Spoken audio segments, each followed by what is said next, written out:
Inside Story Uganda, real source of political updates.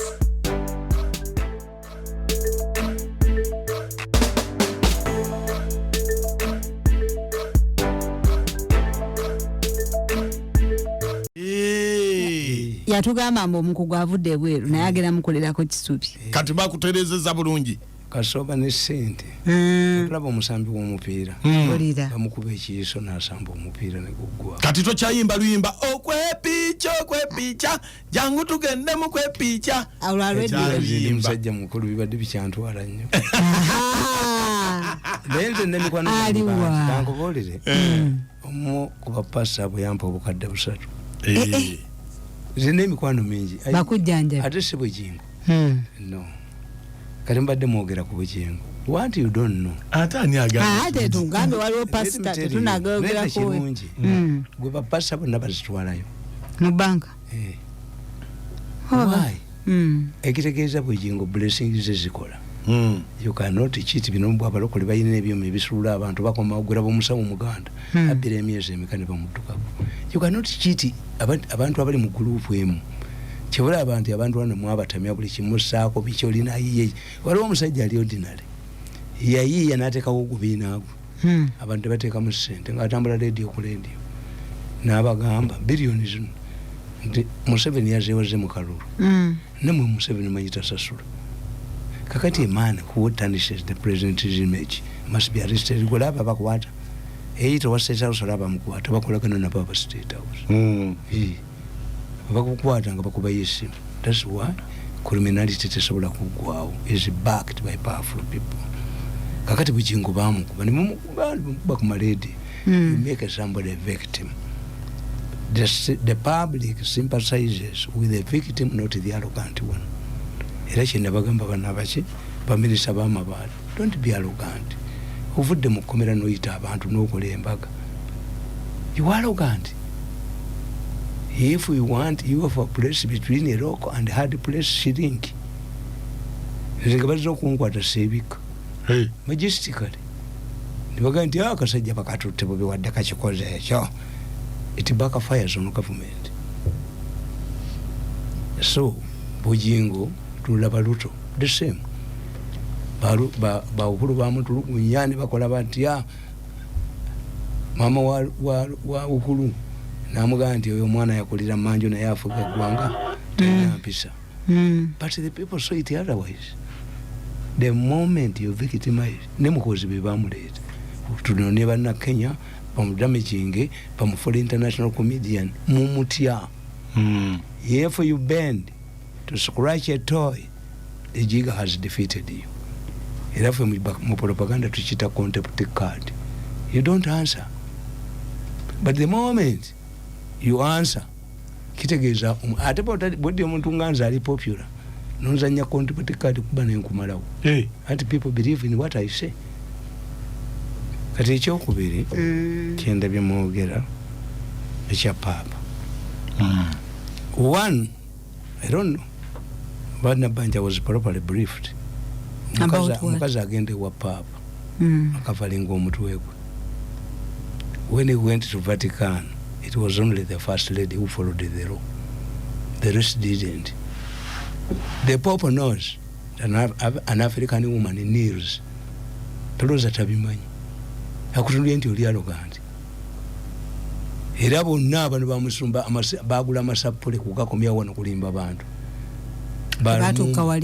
The only person who dressed according to the laws of Vatican was the First Lady ya JBC. Nabbanja alina obuzibu bw'amagulu. Alina obuzibu bw'amagulu mpozzi nga yalitudde butuuzi wansi naye. Two, alina obuzibu bw'amagulu. The president didn't introduce me to the Pope. No. It was the Pope who sent his assistant because I had a rosary. If you go to Vatican, ngoli mukatoliki. Tebayina diplomacy. Tebayina. Nti ogenze mu delegation mu meeting oyambalanga kusasira katete kaliene wa president. Bakufulumya bamanyi diplomacy. Gwolooza nti State House nayitikira hapo. Kibala parties abazungu bakutera konti dress. Ogenda kwambala. Kakati gwe ogenda mu dansi oyambala kanzu. The dress code tugimanyi. Ate olina okwawula. Yes. The Pope called me. Nangamba, ask God for 3 things. 1. I know you were a politician. Ask God for 3 things. Ologo wasaba biki? Nasaba mama wange awangalira wali bamakulu naye wali. Ekyo kimu ekyokubiri. Family yange ebeera united.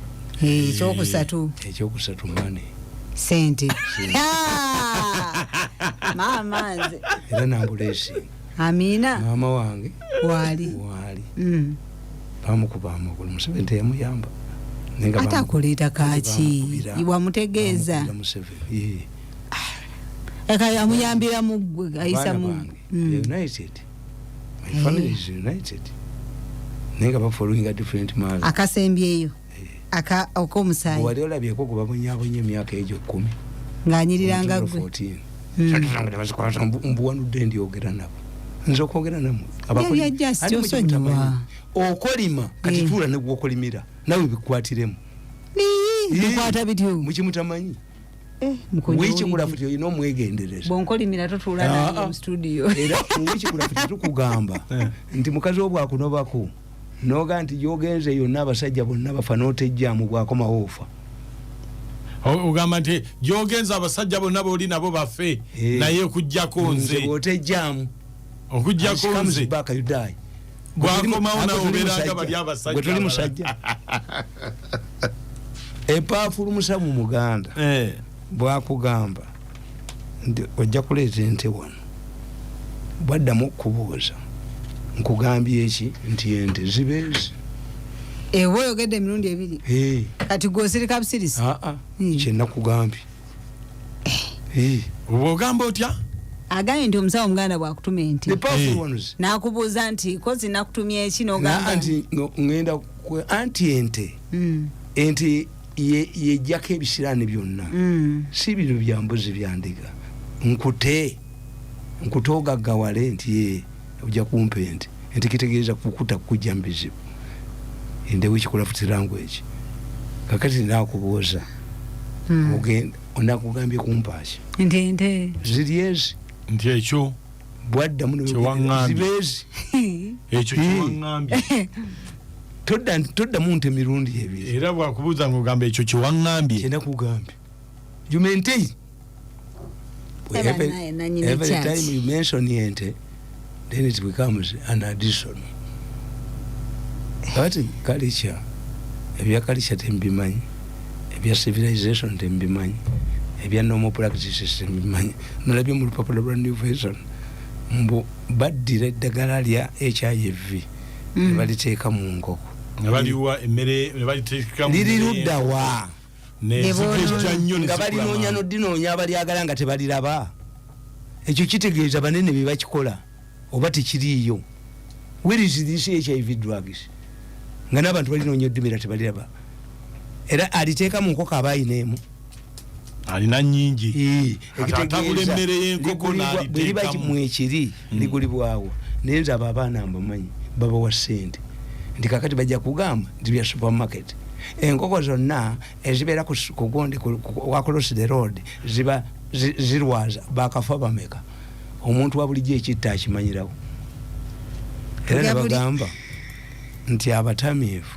baali bana ne banywa omwenge mu kirabo bugenda okukeera ku makya nga abasatu bafu ng'omwaki aliwo yakomawo n'anywawo okubakakasa nti obuzibu bamusangawo ng'anywa namuganda naye musajja gwe byagudde ku banne wabitegedde nti bafu naye gwe twanywedde wano tebuliimu butwa gye basembedde kati ne poliisi n'ekyoka yali ekazi omukazi mwinawo gwasigaddewo nti muguleete ngufuumuule yasooka ku giraasi n'atambula mu lujja nga talina kyabadde naga kati mumpe lubeere bali gwe banywedde bwe bafudde wano munoonye gye basembedde obutwa singa twabunywedde wano ffenna even me I would be dead kale omutamiivu yabuulira poliisi ngayo poliisi tekitegeera you must have natural intellect kakati tunooli abagamba Museveni era akasajja kabukedde ako ne kakuba mbwe ennyama bagiteeka mwani Rudan Faradaini ona akaze emirambo ono akaze emirambo what's the intention owe mutunzi w'ennyama tuluze kilo oba tu maintain kilo kugoba nswera atatya ekala tikyaliyo akasajja ngo kabukedde kabirowooze byakatalina lugi omutemi w'ennyama yenna agisuuza mu refrigerator why to maintain omusaayi ogukyasigaddemu and to add weight tayinza omutunzi w'ennyama tayinza kuteekamu kintu kigiridisinga weight obwo obwongo bwo buba bufu. What's the purpose? Baali baagala kutwala nnyama bweru abalala bagibajjeko. Hey, kati ebyayisise mukyabirabamu basoze kuba Museveni ne mutabani we ate basiru. If you bond Museveni and his son, you were strengthening the bond between the two. Two, not sitting a president God be arraigned before ISIS. A third point or obusiru bwabwe monitor. ICC operates if the local tribunal fails. Osoka kuwabira Museveni mu kooti yawa. Bweremwa. Abalamuzi bagana okuwulira then you move to tibakimanyi. Bagenda bugenze eri waggulu. Kozinze miso yali yakutedda meeting yaabwe abamonita nga balina omuntu. Era after the meeting yaggwe saawa nyeze ekiro. Obusajja nga tebukimanyi nti miso ebulaba. Saawa nyeze ekiro omusajja n'abagamba serve my visitors dinner. Ngambalaba. N'abawa a series of articles zebagenda okuwandiika. Bwakubye ya Museveni ne yagundi obwategedde nti ani mukozi aziti. The CD mukozi aziti monitor take it from me. Mukozi aziti the CD. Te wali kimuti sabusajja mu eranze lwakuba ndi wa mawulire. Naye okugamba private according to what is monitor private paper oba independent efugibwa ba mu government. Yeah, tenga yagaga. New Vision is more independent than Monitor. Monitor is hired outfit. Kuno na bantu. Teri no bwadi bati wa government kuda mugende yu. Kakiba anti chisizira kubanga nabo tebali credible. A source in information must be credible. Wala zanti buli omwayo gana bamuliriza.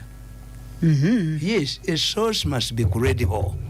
Over you be seated credible, but never know biteekamu. You are only sustaining the organization. Ate banaba bali awo mu campaign nga nabano bayise bewagana.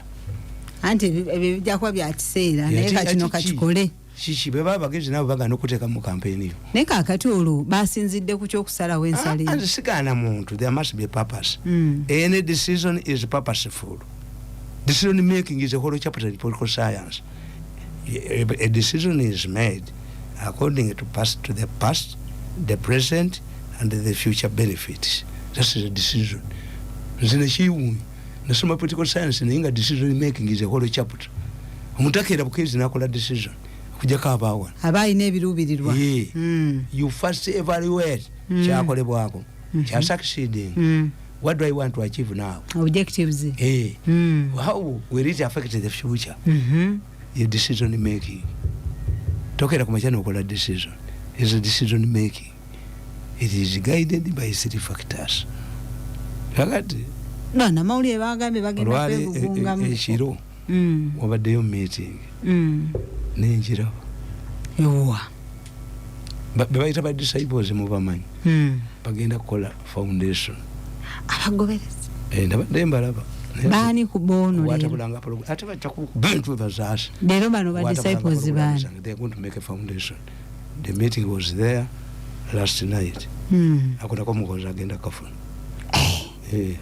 nakali wakamu akaliko ama mkunja bulinga mutwalo ye mutwalo musajja omuyagamba nti I went to the president lebaga nti tukayalinge bana Kenya bakobe muhoza mission ebakwaza Museveni got it. He got it. Never come again. How can you say that we are going to use billions? Nzendina meeting generally. Boba jabe tonde. Yo muhoza jina. Nati denyo. Museveni's family is deeply divided. And if Museveni uses balancing the boat, atajja kisobola. Kuba nalabye abasajja balina anga ku Muhoozi. Billions ze bataddewo okuba Muhoozi. Nako yakafunye. Nga bamunda. Nnyo. Emiso yeeyo. Era omuntu yayogedde sente ze bazijja. From a businessman, naye source endala siyinza kugyogera. Let Museveni know this source. Ajja kutegeera how divided his family is. Weebuli. Nze bwe ganti akatambi kabeerawo kabeerawo. Era basooka kuba Museveni ne bakuba and I know the reason. Naaka kabakubi bakafunye. Nakugamba. Nti Eddi Mutwe musiru. Ate. Eddi Mutwe musiru. Ate ayingira mu wambe twogera.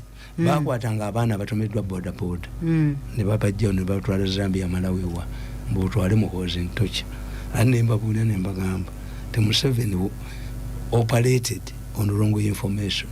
Abumu security baatuula. Mbamanyi recording we ziri Muhoozi azina. Ne bakatulimbe how do we drag Muhoozi into human rights violations. Ne balimba Museveni. Ti abanupu bagenda okwokya ekibuga. It means the police withdraws and the army is deployed. They succeeded. Ne Museveni yabagamba ti abaana abo temubakuba. Abaana mbakwate tubafuniye centers tubasomese. It was echoed by Sale. Nganze meeting nekitegedde. Miso teine kyetakwata wa. Abo ba disciples tebabadde omuntu ekiro. By now, by immediately Muhoozi ajja kuba kayina. Tewali kibasobola kukola wano. Musajja yaga nti I don't have any security at all. Kyebula abaali bandeetedde emitwalo gya $3.7. N'ogigaana? Nagikuba. Nagikuba. Akatambi weekali nagikuba. Nagikuba. Ate nga wasaba okufuna sente wa papa. Baapulaninga. Asene mane. Nze siringa bano omukazi wa Sanyu Baby omu oba musista. Ne bamalaya bamutwalira sente mu COVID. Gwomusista n'okkiriza sente z'abamalaaya. Siri bwendi. Have morals. Have dignity. Ante dini tetunulira muntu nga bwekyo. Era nze abo mbagamba. Tikunsi mu Kabuli ne mu ggulu tetulikolanganako. Tegenda kuba yukwatana. Ne Mukama ni wali baba yimiridde wakati nga agamba mundu mu. Era tewali muntu. Anti kati ebibe bya kalisali sibya dini. Is my last hope on earth. Anti abamukuba be bankuba.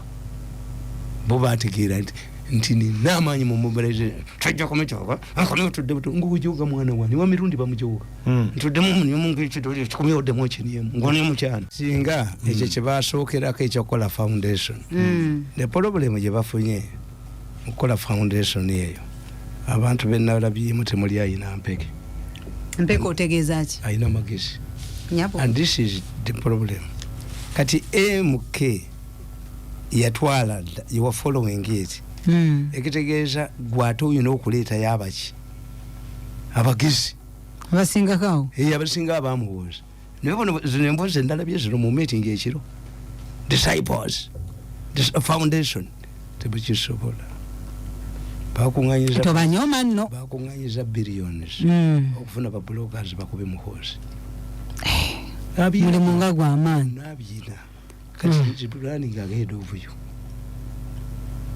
ate miso yabalema tebamanyi weeri ebalaba bulabye era omuyagambye munne nzinza okuddamu okwogera naawe nja kuwandiika nga buwandiisa gwe bakwata ku makya ne bakukwata olugula ne bakukwata juze sijanjawo kati bagendako bakola sayini ati obwo bwa monitor bwakuba bwali buzeeko speaker why they are going to bring constitutional amendment and who is going to be in charge bwagala speaker kumujja bwa monitor ata ICC tesobola kwepankira ku Museveni amanyi nti ICC yali enguzi wano ya millions za dollars nga 10 waliwo amawuli agadde gabungeta ICC ne speaker gogamba tebayina wano mbakuba nabagaye nti ICC omusanga gwoganize ngubala okuva lwasooka basooka kuweereza mu Serena nga mulimu banna Kenya babiri Rwandese and 2 Chinese n'abawano nga batudde nembalaba nga baba bulifinga lawyer bw'abatalina babuuza tebakole ne baga nti baluya baffe basiru omuzungu yasinze okudifeera kuba miso yabakolaki portrait ya Museveni mutwateeka device wezo jijja munga fe tulina bwe tugicontrolling yo kikwatako otya all of their meetings zonna ukatoba booking ekifungo genda uteekayo miso challenge ICC oba tebali anguzi. How can an international criminal court have criminals in Sri Lanka when we bagenda kugendera ngenda kubamba malewo era kuba ICC tegenda kuddamu. I have evidence against ICC yali nguziwa. Yes. Nchonga chinene bali nguziwa. I followed these people from the airport, the hotel where they went, netubakuwata mbakuba ebifana byabwe ne badduka. How powerful Miso is. Genda bakuba nabo Mao ekizibu kyalina atalina kizibu ki government ya Museveni buli mwezi bidi ate ya side ya Museveni yesinga obunafu yamanyi bano balina sente empitirivu nnyo twalocate billions bali abe Kenya baba wa billions. Museveni must find a source bano gibajja sente zatalina, whether they are working with drug traffickers kuba bakolako ddala n'ebya organize. Nza kumanya mission najitya nagende wa mukwano gwange otafiire ne mulaga kamulani akayindi akoogera kakati otafiire yaŋŋamba Mirundi bino biri fake tie ndaba omuntu akutteko jeedo ndaba omuntu ayogera akakutte yete yamanya nti kamulani kayiika Pakistan era bakakwatire Pakistan ne bakasiba emyaka 5 ne bakafaininga $5 million ne koogera abaawano mpulira kati yukundi ICC njimanyi. Let them continue raising their ugly heads here. I will demolish ICC and I challenge ICC to deny nti yali asente wano teyali awunguzi wano ne batubonyabonya babagamba mujje Hague in presence kakazaako akali muheresi kayongezangayo mu Museveni according to kazina kano doctor kwa bigali that send COVID yeyongerayo kuba bagaana okugenda because of COVID nga bayinfluencing ako ga doctor nakakazina n'obumwa bwako ne be extending COVID. I knew kakati Mao ajoineze government ne mweno government elimu ya Museveni yamanya innocent sala byeyo no and Mao is a known friend of Muhoozi bagenda okuba oyo ate nga new vision yamukuba media you never controlling. That's why bagamba oyo yali message awo Muhoozi yakola kati nemba tegeera ndimujja kujje wange munzite nga mulowooza tipo recording embuyina mu bukime wa Muhoozi n'abattanga abantu wano abatta West abatta Apirika abatta Kirumira obutambi webuli because they had to sit in their meetings tebakiranga ku makya ne batta. Their meetings were ziri pre-murder meetings ewange tebiri yomba gamba nabitutte je mba mugenda mwogere naye kati nzo kwogera nange nabyeje ko nabi can you run after a naked person asulechi ate bwaba mukazi olina kyomujjako bwaba musajja yinzo kanti bana abewuba ono Saalongo n'abalongo babadduka nti banaagwa naye omukazi akusuulire ki dai Tamale ayinza okuba ayina essaawa naked andi mbagamba mayiwale ti generation eyamu enfu ate enfu y'abaana nfu ne generation the next kati ennamu omwana agenda okulonda n'agenda n'emmotoka ne benzi nani muyayinamu anti primitivity kitambula ne magazine mu saloni omwana wange yehedi n'obulire mbwa kula ate wabaddeyo omukulembeze bawadde sente nemutya n'abaana batono mbawa sente. What is the Ministry of Education bingo yiko wapi ako kwa yayina amasomero agage ewe babikolerayo ne generation yeri mugambe wote balonda kati tuteke wayigigi wa abaana bana this country is doomed. Ne generation next day mujono abana okuyingira politics nga mugula sweet you tell them to bribe voters from childhood era ne bwana akula. Which society are you building your people? Muslim society Era okwatiyo nenga Katonda yanyamba nakula mangu nkaddiye natera okufandike generation y'abagwako. Oli kumpi kufa? I'm 67. Kati oba obuzayo bbanga ki? Mitono era wanudde nali nsoma mu secondary school nga balongoosa compound. Headmaster yesanga ntudde nambuuza nti gwe lwaki togerere nga compound. Nimugamba mweriva. I'm in the senior form. I'm going. I have no future here. Till the senior one was and the two who are going to stay here longer to kill it.